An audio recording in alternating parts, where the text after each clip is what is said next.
Misty Marris, trial attorney and legal analyst. So this isn't unusual, right, that you start to open up the possibility box that somebody capable of this gruesome murder could have been capable of similar things before in his home state or elsewhere, right?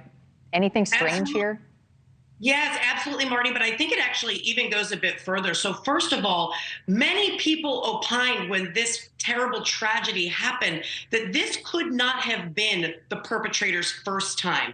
Remember, this was so meticulous in the way that it was executed, very little evidence being left behind. All we have is that knife sheath. Some say that could have been a signature move, leaving behind an item in order to really say, I did this without actually identifying yourself. That's something that we see with people who commit multiple murders. We've seen it with serial killers. But that's one piece of it. So the brutality of killing 4 people in this meticulous way leads investigators down this path of, could this have been the first time somebody did this? Then we have that idea of modus operandi, leaving behind a signature like that knife sheath. But I think we can take it a step further. Because remember, think about everything that's been confiscated in the course of collecting evidence. Digital footprint, computers, now we have DNA. My question is, there something more than just speculation that this person could have committed other crimes? Is there something linking Kohberger that's been gathered in the course of the investigation that links him to a victim in an unsolved crime? Now, we don't know yet, but there are a lot of different avenues for investigators to pursue, given where we are in the Idaho case. Okay, so you just brought up 2 questions for me immediately. I think, first of all, would not that be as simple as DNA? You've got an unsolved case, you're collecting DNA, now you have his, you cross-reference? Well, it could be, but remember, it depends on the age of the case, right? We don't know which unsolved cases are potentially being investigated and with a connection to Kohberger. So could they be cases that do not involve DNA? Are they cases with just circumstantial evidence themselves?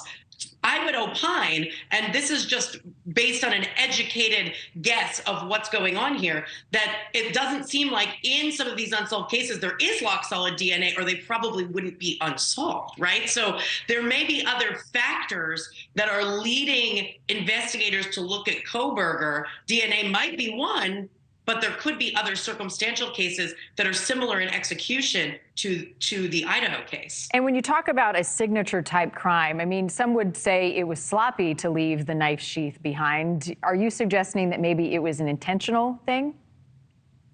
I don't know, but yeah, because many have said that the knife that's actually used may have not even fit in the knife sheath.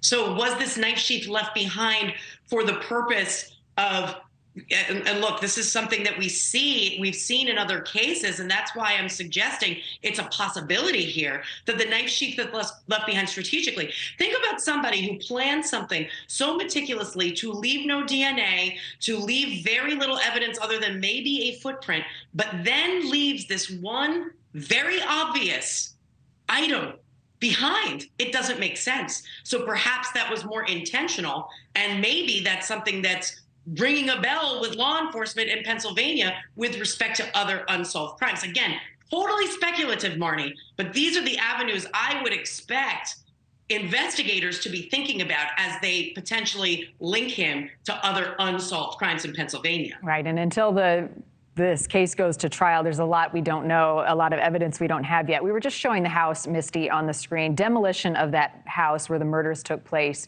was set to happen. That is now in question. The university was going to tear it down. The family members of the victims then stepped in and said they're not okay with that until after the trial. Here's what's interesting about all of this, and I want to attribute this to Ashley Banfield, who had great reporting on it last night. The university is now asking the judge to decide. Evidence may be an issue here. The jury may want to see that crime scene. What's in play at this point?